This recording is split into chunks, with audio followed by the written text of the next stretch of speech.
Gledate N1 intervju. Srbija je dobila fabriku testenine, poznate vaj nudle, proizvodit će se u Rumi, odakle će snabdevati celokupno evropsko tržište. Iza ovog projekta stoji CG Corp Global iz Nepala, koji u svom sastavu ima 122 kompanije i 76 brendova sa predstavništvima u više od 30 zemalja.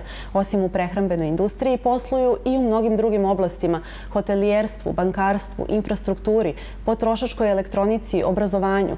Vlasnik tog konglomerata je Binod Čaudri, prvi nepalski milijarder, čije se ime našlo i na Forbesovoj listi. Ali on nije samo izuzetno uspešan biznismen.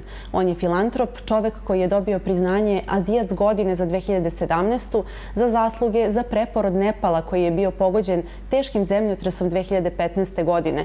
I to je u najkraćem nešto što se za sam početak i sam uvod može reći o našem gostu. Mr. Čaudri, namaste. Namaste. Thank you very much for an interview for N1 television. Thank you for inviting. Mr. Čaudri, the factory has been opened in Ruma. Factory is 6,000 square meters large. This investment was worth about 9 million euros. Already around 100 people have been employed. Moreover, during next months, in total about 400 workers. So I really have to begin this interview with maybe an unusual question. Are you going to take good care of our workers?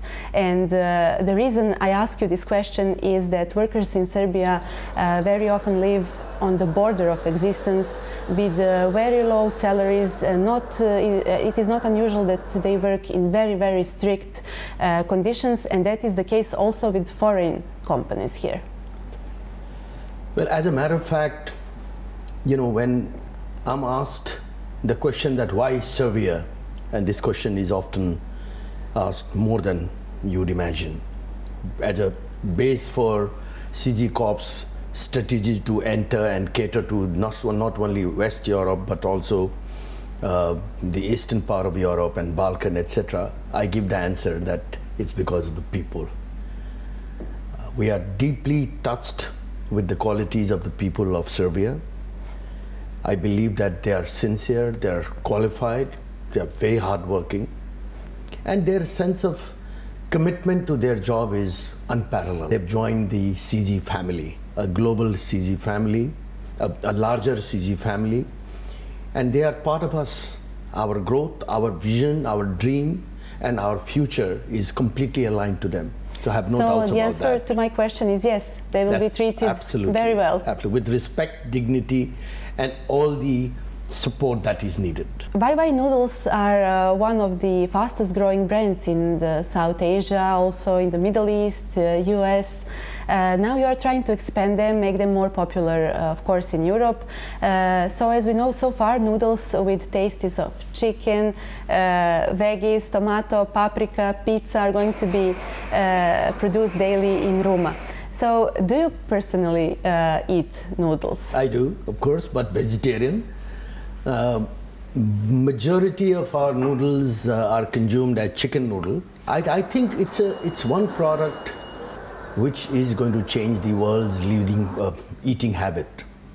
You know, the total, just to give you a sense that this is the most convenient and the most cost effective and the most versatile food which you can, it is not a fill-in kind of a food like a, you know, something in between the meal. It's a meal by itself. Your favorite noodle dish is? Vaj soup. Okay. You told that Serbia was chosen among other countries in the region for this investment after a careful estimation of the market. And what have these data shown to you and to your team? Why Serbia? When we were trying to identify the most appropriate base in terms of, not only in terms of the geographical location and proximity to the market between East and West Europe, we were also very interested to find a base where the government is very investment friendly, who is supportive, the costs are sustainable, in fact attractive, much more attractive than anywhere else in Europe, and also a well-developed infrastructure. So we found in Serbia all these factors. I'm sure many will follow, because we are in the process of creating a very strong distribution platform, as 80% of our production will go to the European markets and East European markets to begin with, for some time also to the United States and Middle East. That is going to create sort of a highway, and then it's for us to go on producing new products, agro-based products, which has the potentials of becoming a favorite brand in a much larger territory. So it is actually repositioning Serbia as an international player in this region. That's the way we look at it, and that's where we are proud to be part of it. I think it is the name itself of the country needs to be better understood, that it's not Siberia, it is Serbia. There are people, plenty of people. They need to understand the unique position of Serbia between East Europe and Western Europe. West Europe is so close. Balkan itself is a huge market.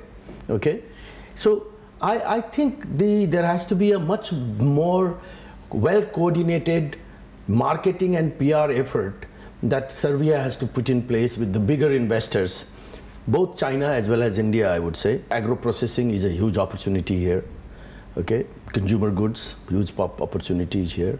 I mean, every engineering, for instance. What do you think? What does the announcement of opening the new Silk Road mean for this region? What opportunities are going to bring to all these countries of the region? See, one road, one belt initiative of China, although it has its own different political ramifications, but as far as business is concerned, it's the best thing that could have happened to all our countries. Okay, Central Asia, countries like Serbia, and to Europe. I think it's going to establish, recreate, reinvent the traditional old trading route, albeit with a much bigger and a much better infrastructure support system. I think it's going to integrate the various markets, it's going to integrate the various production centers, it's going to integrate the various countries who have the potentials of taking advantage of the developed markets. And that's where countries like Serbia, countries in Central Asia, countries like Nepal also to an extent, or even Bangladesh for that matter, these are the countries which are going to take very big benefit, because we can afford to keep our costs much lower than any of the other markets, and that's the huge opportunity I see. You are from Nepal, and I tried to check, do we have cooperation, our two countries? It is on very low level when it comes to import and export, and now you are for the first time here in Serbia. Do you see certain potential, and where we could cooperate maybe in the future? I mean, you're absolutely right. Leave Nepal, even India has a very limited economic cooperation with Serbia, unfortunately. So I think this kind of an initiative, this kind of a joint partnerships will showcase the opportunity. Everybody in Nepal, all the policymakers, maybe the businessmen, the trading community, everybody is thinking, my God, if CG has gone to Serbia, there has to be a good reason, because they know that we do our homework before we go anywhere. Same thing is going to happen in India. So I'm sure these kind of initiatives will play a big role to boost up the new opportunities, and that's where the government and the embassies of both sides have to play a role with those industries, those enterprises who have already made a difference, because seeing is believing. Let's talk a little bit now about your business and life principles that you follow during your professional and life path. In your book, Making It Big, that I've just read, and I have to say I'm very impressed, you wrote, among many other things, when describing your business, that the tough years of establishing and growing your business with noodles wasn't easy. So could you share that example with our audience? How did you fight competition? How did you remain to stay #1 in the market of noodles? We've been in noodle business for about 38 years now. And, I'm really very happy to say that we've been the part of a process which has actually built the noodle eating habit in the region, not only in Nepal, but also parts of India, the northeastern parts of India. You know, in Japan, average about 80 packets a year is consumed per capita consumption, whereas in countries like India, it's not even 4. That's the extent of potential, okay? Same time, having said that, in a country like Nepal, it took us many years of effort to make YY a household brand. Not only household brand, there are 3 generations who've grown up with YY and they've traveled today all over the world. We call them our real ambassadors and real marketing people. They carry the message. They can't do without YY. They still order YY. Anybody coming from their home, all the way, even in States and Canada, they want people, when their parents call them, what do you want from Nepal? What do you want from India? They say, bring me a carton of YY. Having said that, was the journey easy in your own question? No. You know, whenever something starts to become big, there are people who follow, and not everybody plays the right kind of ethical game. There are attempts to pull the products down, attempts to pull the brands down. So do you have to follow their game in that situation? I think you have to rise above those dirty games.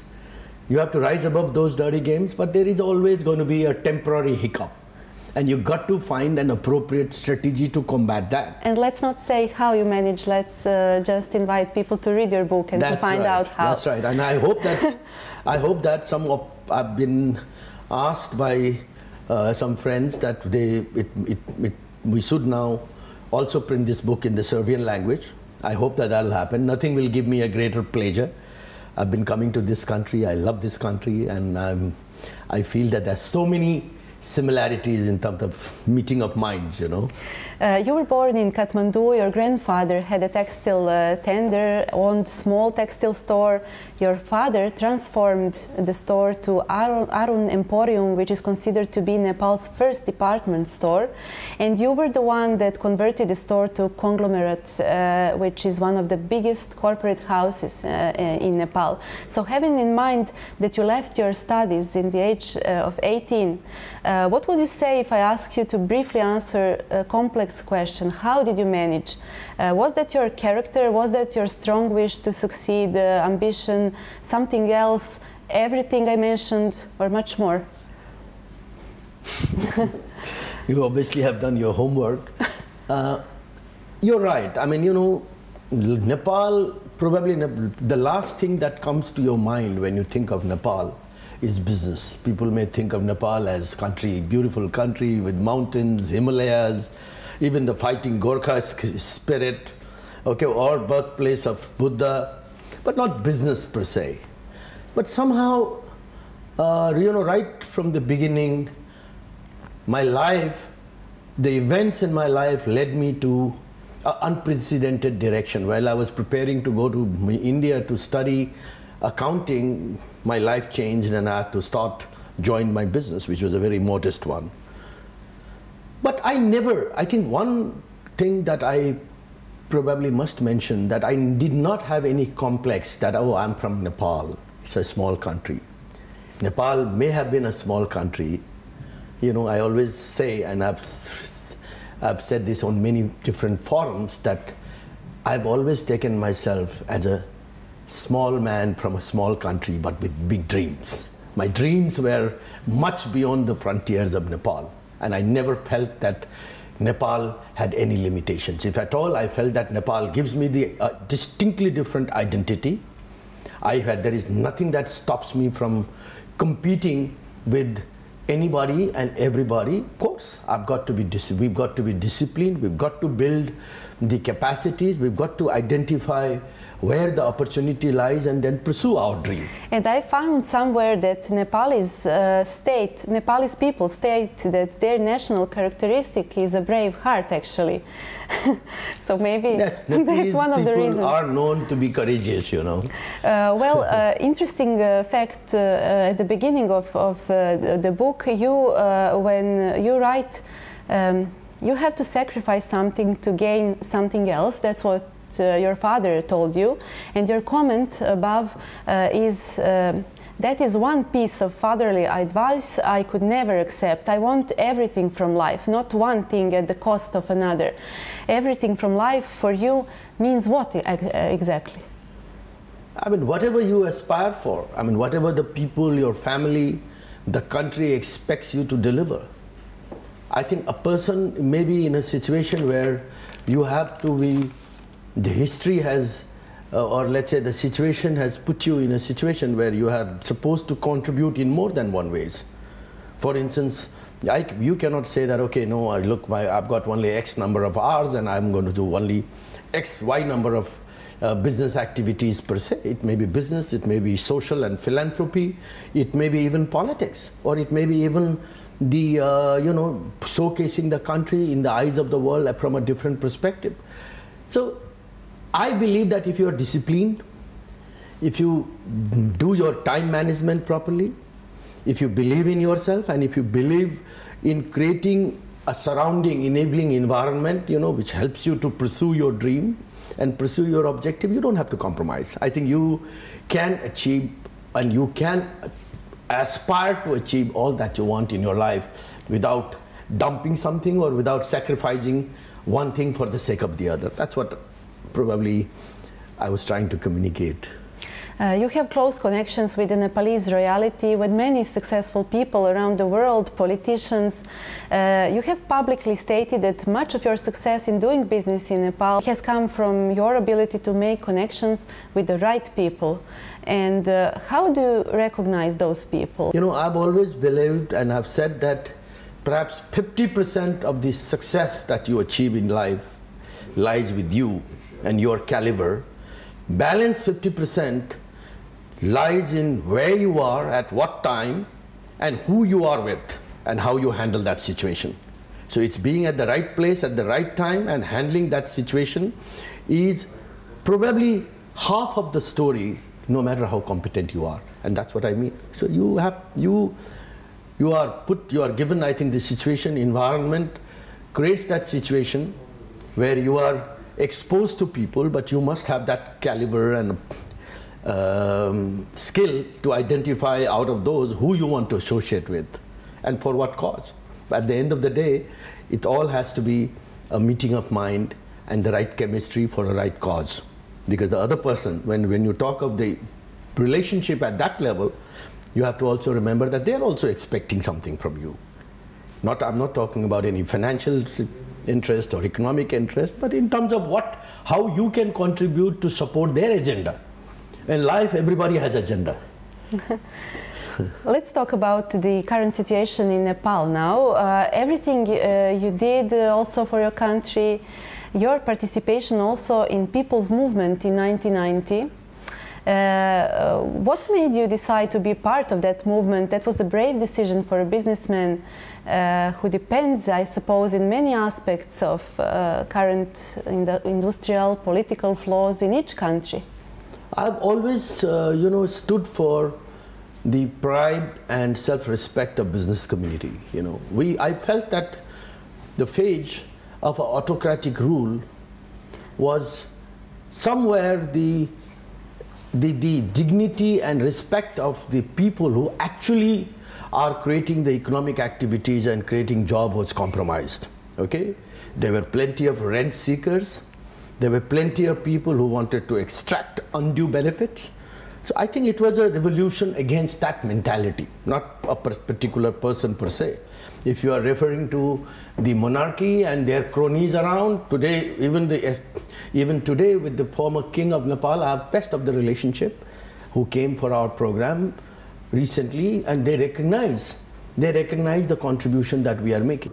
That is what drives me, that I believe that Nepal and Nepalese have no reason to lag behind, and Nepal should be one of the finest. It should be the jewel of the crown of South Asia, like the Switzerland in Europe. And you're contributing to that goal. You did so much after the earthquake. I've done a little bit. I've not done enough. I think people expect, when we were recognized by the Forbes, the first question that the Nepalese were asking me, that now for what for Nepal? What is your now responsibility towards Nepal? How you are going to help Nepal now?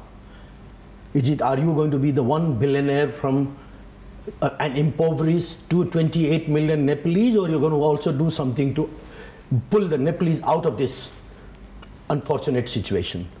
I think that's a responsibility which I know that I have to deliver sometime. Let's see. Please share with us some of the key points of your business mantras. Some of them are high ambition, self-discipline, persistence. What more?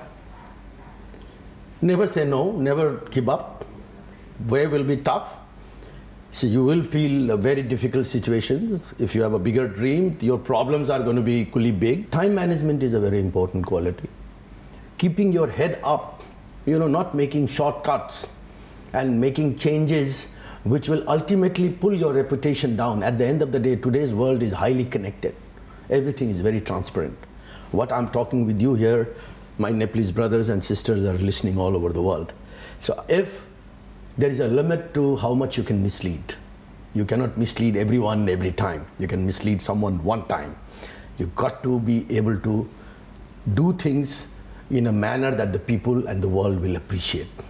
So you don't only mention business principles. In your book, you emphasize that profession is not the one and only thing a person needs to be fulfilled. And I think that this is very interesting, and I would like that you share your opinion about that. What is necessary in order to achieve happiness? See, life is made of 5 facets, in my opinion. I've tried to analyze them. There is a private life, there is a family life, there is a social life, there is a public life, and there is a professional life. Each of these facets are very important. It's like a tent. When you pitch the tent with 4 poles all around and 1 pole in the center, which is a professional life, if any of those poles are weak, the shape will not work, right? Same goes with life. For instance, I have my private life, which I may not even share or divulge with anybody. Okay, that may be music, that may be, sometimes just even sitting by the side of a nice flowing river and just being lost in myself, or there may be my public life. Family expects me to give my life, my time for certain things. Of course, if you are not professionally respected in whatever you do, no matter how happy family life you have, that's going to interfere. I've got the impression that although you are an extrovert type of person, you are quite restrained when it comes to, let's say, workflow.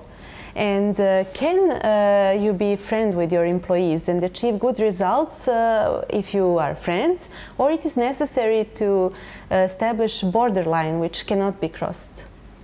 Well, let's put it this way, that but I am the best friends of my employees, but same times I'm the toughest boss for them. I think there are situations which demand love, affection, support, counseling, and there are also situations where they need to be told what they need to deliver, because their delivery has an implication to everybody in the organization. For the inefficiency of one person, we cannot allow the organization to go down. It's a connected organization. All departments are connected. So I think it's like with my own children, not even employees. Is there something more, something else in your life that you want to achieve? And I ask you that because the purpose you wrote this book is when you and your wife survived the earthquake in Chile, when you start to think about what is worth in life. Yeah. That was a turning point in my life. Me and my wife both were in Chile in 2013. It was world's 2nd largest earthquake ever. And I had no hope at all, not even an iota of a hope that we will survive. I didn't even, so much so that I didn't even make an effort to get up from the bed and try to even go out. It was so huge, so big, so scary. But when I survived, I said to myself, what is life? You don't even know what's going to happen after 5 minutes, and we keep planning for 50 years. And what is life? What is the most worth thing? Life is, in my opinion, whatever are your dreams and aspirations, whatever are your responsibilities, whatever you want to achieve or deliver in life. What is the most worth thing you personally have in your life? To leave the legacy of someone who will be remembered for whatever I was able to contribute to the society, to the country, and to the company, and to my own family. For the end, I have to ask you, since you are Nepali, do you know how far scientists have come in measuring the height of Mount Everest? Because it has been said that earthquake from 2015 had an impact on it. Well, I think you keep on hearing such stories, but the Everest, I've been to the base camp, by the way, and I'm an avid trekker. The height of earthquake is 29,028 feet, and I think it will stay there. A couple of feet down, more or less up and down. I don't think, even if it had to change, you're talking about millions of years of the process, you know. So and even if it's a couple of feet higher, taller or lesser, it still stay the tallest Himalayan peak in the world for all time to come. I hope I'll have a chance to visit it. Please, you're most welcome, and I would like to present you, because I'm so overwhelmed that you've taken time to read my book. Not only that, also do your own research so much. Thank you so much. It really makes me feel very proud, and I like to present this as a memento for this memorable conversation. Thank you very much. I just have one more question. Do you have more plans in Serbia when it comes to your investments? We have many plans, and we are highly encouraged with what we have been able to achieve in our short stay. It took us time to understand the country and put together the organization. I think we've done that. So we are going to look at every possible opportunity to create a significant base of our entire group anywhere in the world. We want this place to become the epitome of our entry into the European markets, East European markets, and Balkan itself, and Serbia itself. There is so much that needs to be done. And One Television will follow your next business steps here. Thank you very much for this interview. It was a pleasure to meet you. And let me tell you, Tapai tirei dhanyavad. Tapaiलाई पनि त्यत्तिकै धन्यवाद. I'm really touched. And Maya, it has been a memorable conversation with you on screen, and I look forward to many more. Thank you so much. Thank you. Thank you.